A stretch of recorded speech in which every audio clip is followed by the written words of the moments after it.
మంచి బేరానికి పాత వాహనం అమ్మేశాం, డబ్బులు కూడా తీసేసుకున్నాం, ఇక అంతా హ్యాపీ అనుకుంటున్నారా? అయితే మీరు ఇబ్బందుల్లో పడ్డట్లే. ఎందుకంటే మీ తప్పు లేకుండానే మీపై ఉగ్రవాదిగా ముద్రపడచ్చు, మీ ప్రమేయం లేకుండానే యాక్సిడెంట్ కేసు ఫైల్ అవ్వచ్చు, ఒక చిన్న నిర్లక్ష్యానికి భారీ మూల్యం చెల్లించాల్సి రావచ్చు.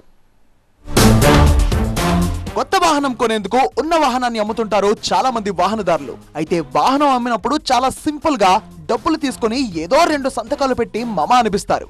అయితే ఈ నిర్లక్ష్యంతో భవిష్యత్తులో ఇబ్బందులు తప్పవని హెచ్చరిస్తున్నారు ఎక్స్పర్ట్స్. అందుకు లేటెస్ట్ గా ఢిల్లీలో జరిగిన బ్లాస్ట్ నే ఉదాహరణగా చెప్తున్నారు. ఢిల్లీలో మారణ హోమాన్ని సృష్టించేందుకు సెకండ్ హ్యాండ్ కార్ నే ఉపయోగించారు ముష్కరులు. దీంతో ఆ వాహనం అమ్మిన వ్యక్తికి సమస్యలు తప్పలేదు.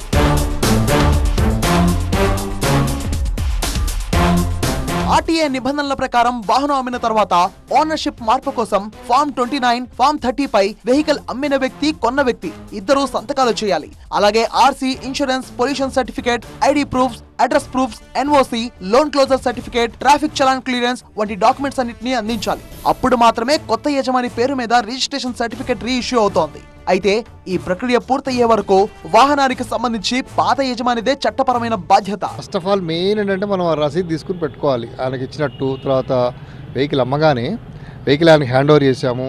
తర్వాత RC documents, registration certificate, insurance certificate, pollution certificate అన్నీ కూడా కన్సర్న్డ్ ఇన్సూరెన్స్ కూడా వాళ్ళ పేమెంట్ ట్రాన్స్ఫర్ చేసి వాళ్ళకి అంటే ఇచ్చేసి మన దగ్గర అక్నాలజ్మెంట్ పెట్టుకోవాలి.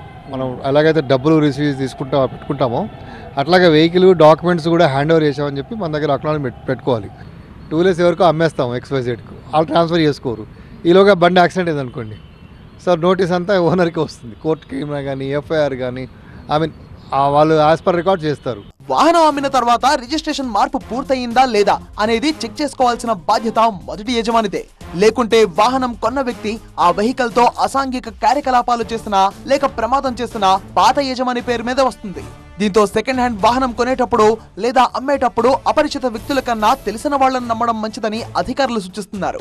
అలాగే డాక్యుమెంట్స్ తో పాటు ఓనర్షిప్ ట్రాన్స్ఫర్ అయిన తర్వాతే వాహనం అప్పగించడం మంచిదని ఎక్స్పర్ట్స్ సూచిస్తున్నారు.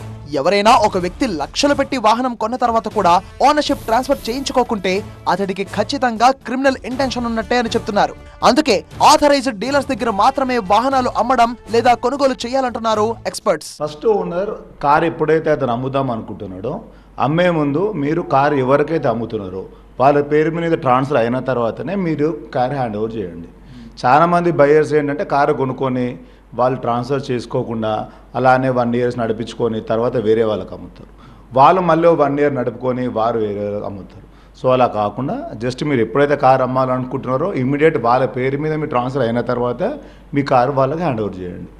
ఇక తెలిసిన వాళ్లనో లేక బంధువులనో వెహికల్ ట్రాన్స్ఫర్ విషయంలో నిర్లక్ష్యం వహిస్తే చట్టపరంగా చిక్కులు ఎదుర్కోక తప్పదు. ఏదైనా నేరం జరిగినప్పుడు చట్టపరంగా ఆ వాహనం ఓనర్ పైనే కేసు నమోదవుతోంది. దీంతో పోలీస్ స్టేషన్లు, కోర్టుల చుట్టూ తిరిగి విలువైన సమయాన్ని, డబ్బులు కోల్పోకుండా ముందు జాగ్రత్త వహించడమే మేలు. దీంతో పోలీస్ స్టేషన్లు, కోర్టుల చుట్టూ తిరిగి విలువైన సమయాన్ని, డబ్బులు కోల్పోకుండా ముందు జాగ్రత్త వహించడమే చాలా మేలు. కొనుక్కొని రిజిస్ట్రేషన్ చేసుకోకుండా ఈ లోపు అంటే కొంత పీరియడ్లో వస్తామండి, మళ్ళీ బ్యాక్ వచ్చి రిజిస్ట్రేషన్ చేయించుకుంటాం, ఇలాంటివి అస్సలు ఎంకరేజ్ చేయకండి.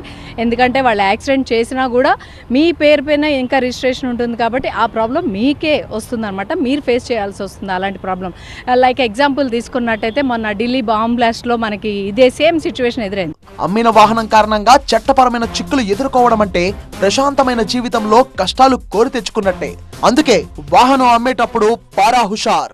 ఢిల్లీ బ్లాస్ట్ లో జరిగిన అంశంలో కూడా థర్డ్ హ్యాండ్ వ్యక్తి కారు లక్షలు పెట్టి కొన్నా కూడా ఇంకా ఓనర్ ఫస్ట్ హ్యాండ్ పేరు మీద ఉన్నారంటే ఖచ్చితంగా యాంటీ సోషల్ యాక్టివిటీ కోసమే ఆ కార్ని వాడాలనే ఉద్దేశంతోనే కొన్నారు అనేది ఇక్కడ ఎక్స్పర్ట్స్ చెప్తున్నారు. కాబట్టి ఖచ్చితంగా డబ్బులు మన చేతికి వచ్చాయి, మనం రిలాక్స్ అయిపోయాం, కార్ ఇచ్చేసామన్న విషయం కాకుండా ఖచ్చితంగా వెహికల్ ట్రాన్స్ఫర్ అయ్యేంత వరకు కూడా వెహికల్ హ్యాండ్ ఓవర్ చేయకపోవడం మంచిదనేది ఎక్స్పర్ట్ కార్ డీలర్స్ చెప్తున్న విషయం.